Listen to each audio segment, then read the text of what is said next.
وطنم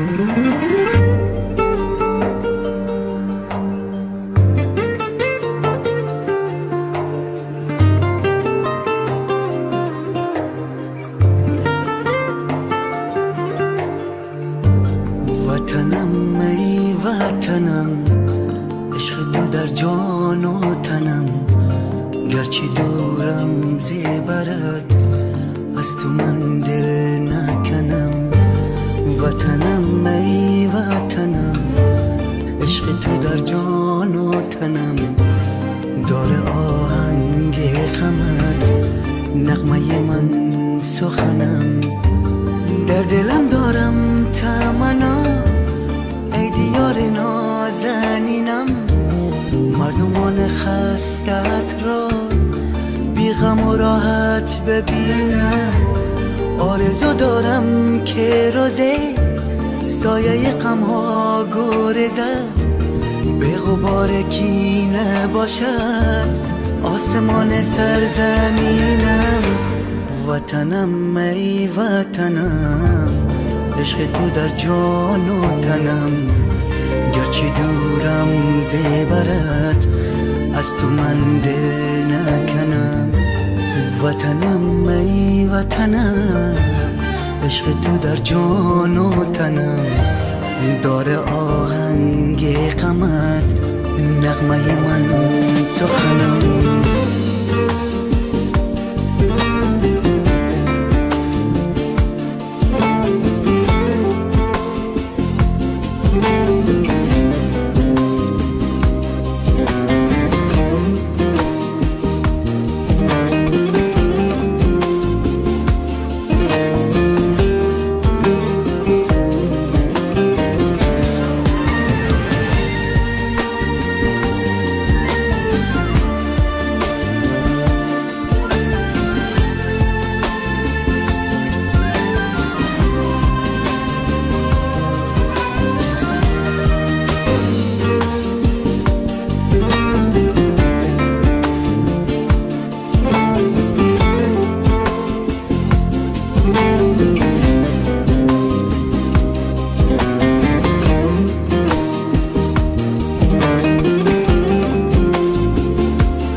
گفتی ای عزیزان، من بس غم ها بدیدم.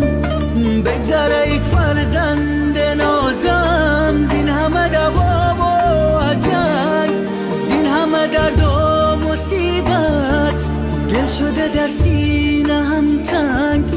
گر کویر تشنه باشی، نشوم امر باری، تازه قطر قطر اشکم، تازه تازه گل بیاری. وطنم ای وطنم، عشق تو در جان و تنم، گرچه دورم زیبرت از تو من دل نکنم. وطنم ای وطنم، عشق تو در جان و تنم، داره آهنگ غمت، نغمه من سخنم. وطنم ای وطنم.